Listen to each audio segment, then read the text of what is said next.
This morning I'm heading to Nanshan, a district in Shenzhen. It's one of the richest places in China. People often call it China's Silicon Valley. There are many tech companies there.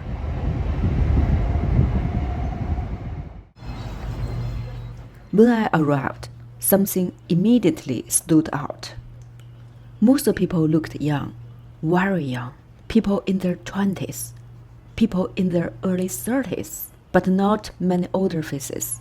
And in China, that's hard not to notice. I stood there for a while. Everyone seemed to be heading somewhere. A bigger salary, a more secure future. And it reminded me of something I've heard again and again. No matter how much people achieve, many still feel behind, not rich enough, not accomplished enough, not financially secure enough.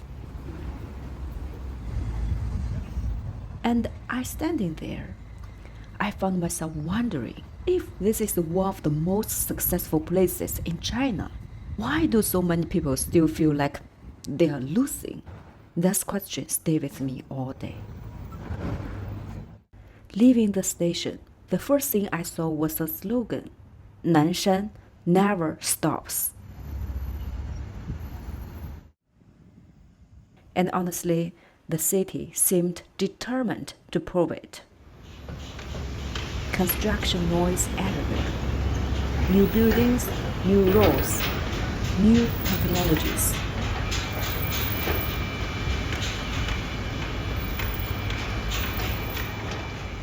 The city felt like it was growing in every direction at once. Faster, taller, newer.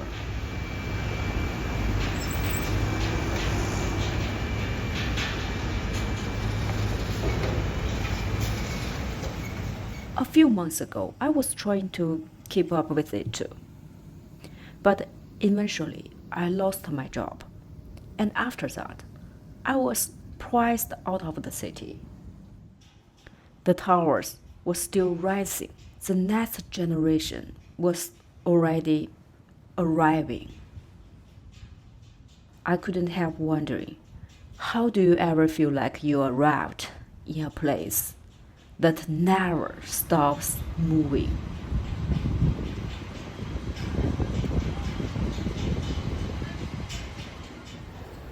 Around noon, I stopped for lunch. The restaurant was full of office workers. Many of them had the kinds of jobs millions of people in China dreamed about: good salaries, strong resumes, degrees from prestigious universities. Finding a seat felt like a small challenge. Some people stood quietly beside occupied tables, waiting for someone to leave.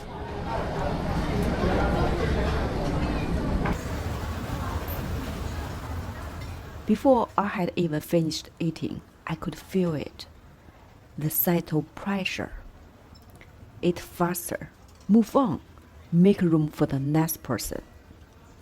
The pressure wasn't coming from anyone in particular. It felt built into the environment itself. Watching these high achievers rush through their lunch, I saw myself in them.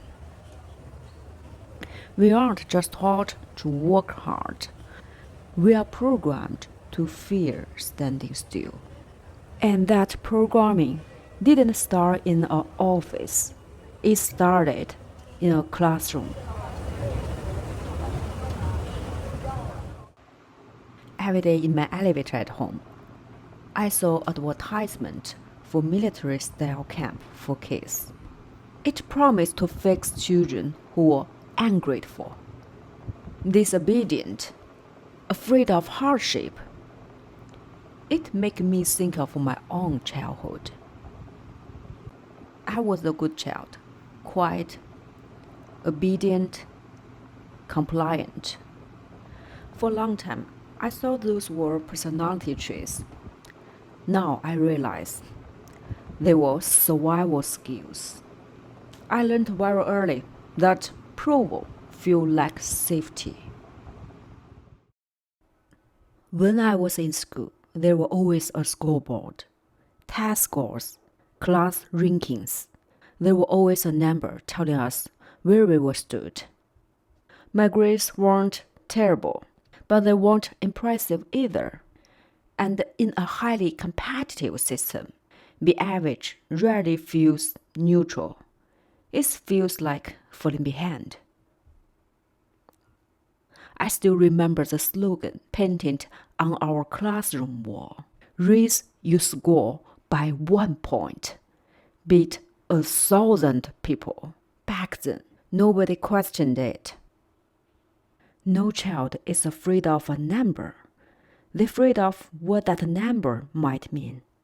What kind of job you may get. Whether your parents felt proud. Whether you could build a stable life. And the score seemed to decide who got respect and who was left with fewer choices. But once your value depends on a score, your focus shifts from am I improving to am I ahead?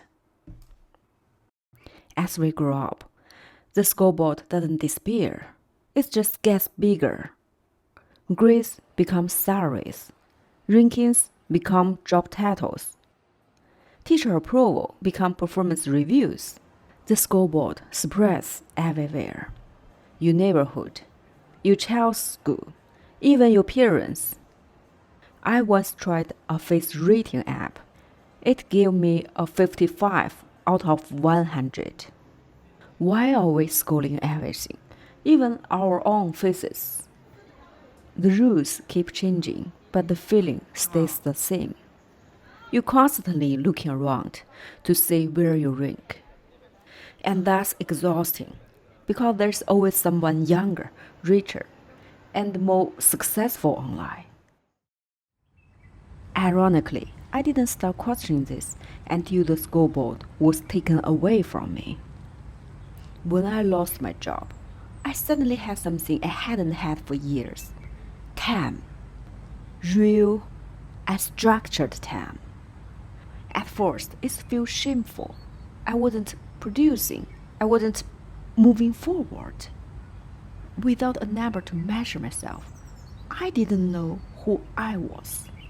That scared me. It forced me to ask the questions I had avoided for a decade. What matters to me? Who am I trying so hard to impress? Most of us spend our lives learning how to meet expectations. Very few of us ask if those expectations are actually ours.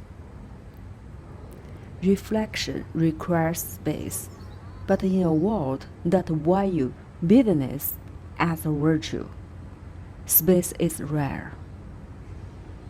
We treat rest as a tool to become productive again, rather than a human right. In that constant noise, something important disappears. Solitude. Time to sit quietly and ask, what would I choose if nobody was keep score?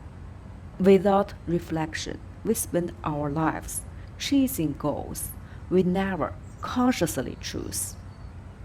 A score can tell you where you rank, but it can never tell you who you want to become.